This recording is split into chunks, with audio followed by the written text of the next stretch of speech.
અને આગળ વાત કરીએ જ્યાં ખાંભા ગીર પંથકમાં કમોસમી વરસાદથી મગફળી, કપાસ, સોયાબીન સહિતના પાક જ્યાં 100% નિષ્ફળ થતા ખેડૂતોને મોટા પ્રમાણમાં નુકસાન વેઠવાનો વારો આવ્યો છે અને ખાંભા ગીરના ગ્રામીણ વિસ્તારમાં પણ ધોધમાર વરસાદથી મગફળીનો પાક પાણીમાં તરબોળ થયો। ખેડૂતો દ્વારા ઓનલાઈન સર્વેની કામગીરી બંધ કરી અને સરકાર દ્વારા પેકેજ જાહેર કરી સહાય ખેડૂતોના ખાતામાં નાખવા માંગ કરી। અમરેલી જિલ્લામાં છેલ્લા 6-7 દિવસથી કમોસમી વરસાદ પડી રહ્યો ને વરસાદને પગલે ખેડૂતોનો પાક છે તે નિષ્ફળ ગયો છે। મગફળી, કપાસ, સોયાબીન સહિતનો પાક અત્યારે પાણીમાં પલળી ગયો છે ને આપણે સીધા દ્રશ્ય બતાવવા માંગી છીએ। જોઈ શકો છો ખેડૂતોનો પાક અત્યારે ઉગી ગયો છે અને તમામ ખેડૂતોનો પાક છે અત્યારે ઢગલા પડેલા હાલત જોવો ખેડૂતોને તમામ પાક ઉગી ગયો છે અને તમામ નાશ થઈ ગયો છે। ત્યારે ખેડૂતો છે તે આખા વર્ષની મહેનત કરતા હોય છે, 24 કલાક પોતે ખેતરમાં રહેતા હોય છે, ત્યારે આ પાક નુકસાની થઈ છે। ત્યારે અમરેલી જિલ્લાના કેટલાક ખેડૂતો આપ જોડાયા છે। ન્યૂઝ કેપિટલની ટીમ અત્યારે ગ્રામ્ય વિસ્તારમાં પહોંચી છે ને ગ્રાઉન્ડ ઝીરો પર છે। ત્યારે ખેડૂતો જોઈ શકો છો કેટલું પાકમાં નુકસાન છે। ત્યારે આપણી ખેડૂત છે, તમારે કેવું નુકસાન છે? નુકસાન તો 100% છે, પણ હવે સરકારને અમારે એટલી જ માંગ છે કે આ સર્વેના ખોટા નાટક બંધ કરો અને જે ખેડૂતોને આપવું હોય તે પોતાના ખાતામાં નાખો અને કંઈક સહાય કરો। કયા પાકમાં નુકસાન છે? મગફળી, કપાસ, તમામ પાકમાં તો નુકસાન છે। 100% નુકસાન જ છે। 100% નુકસાન છે। ખેડૂતો છે તે અત્યારે 6 દિવસથી વરસાદનો માર ખાઈ રહ્યા છે, પાક નિષ્ફળ ગયો। શું કહેશો?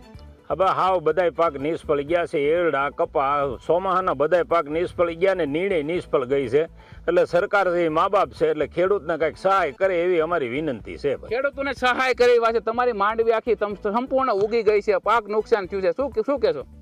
મારે 20 વીઘાની મગફળી હતી, તમામ ઉગી ગઈ છે। અમારે 8 થી 10 લાખનું તો મારે પોતાનું નુકસાન છે, પણ ખાંભા તાલુકાનું એક પણ ગામ એવું નથી કે તમામ પાક હાવ 100% નિષ્ફળ થઈ ગયા। તો સરકારને અમારે નમ્ર અપીલ છે કે સર્વેવાળું બંધ કરો। એક જંગલ વિસ્તાર છે, ડુંગરાના હિસાબે નેટવર્કનો પ્રોબ્લેમ છે અને ખેતરની અંદર જે કાંઈ છે અહીંયા અટાણે પાણી વહેતા છે એટલે કોઈ અંદર જઈ શકે એવી સ્થિતિ નથી।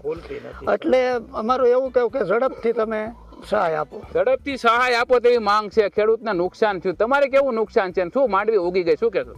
નુકસાનમાં તો કોઈને ભાઈ બાકી નથી, આખા ખાંભા તાલુકાના તમામ ગામમાં અને સર્વે થવાનું કોઈ છે એની એપ ખુલતી નથી, બરાબર?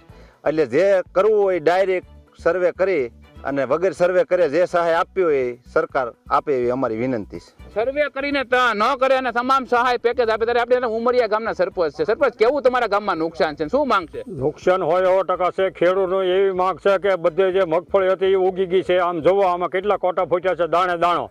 પછી તુવેર છે, સોયાબીન છે, રાયડો છે, એ બધું નુકસાન થયું છે અને ખેડૂતને પશુને માટે નીણ હસોડી બસી જ નથી।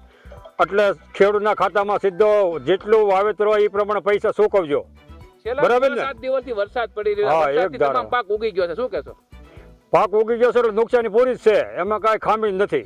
એટલે સરકાર સીધો ખેડૂતના ખાતામાં જેટલું વાવેતર હોય એ પ્રમાણે નુકસાન આપે તો સરકાર સીધું ખેડૂતોના ખાતામાં પૈસા આપે એવી વાત છે। તમે શું કહો, કેવું નુકસાન છે? ખેડૂતને પૂરી નુકસાન છે। આમાં કોઈ પણ તકે વહેલી તકે સહાય આપે તો ખેડૂત વાવેતર કરી કેવું શકે છે ને કે પછી કાંઈ છે એની વ્યવસ્થા। કયા પાકમાં નુકસાન છે? તમામ બધા મગફળીથી માંડી તમામ વસ્તુ, સોયાબીન શીકેની વસ્તુ છે નુકસાન। શું માંગ છે તમારી? અમારી માંગ એવી છે કે વહેલી તકે ખેડૂતને સહાય ના કરે તો ખેડૂત વાવેતર કરીએ કેવું છે ને કોઈ વ્યવસ્થા ખેડૂત પાસે છે એની।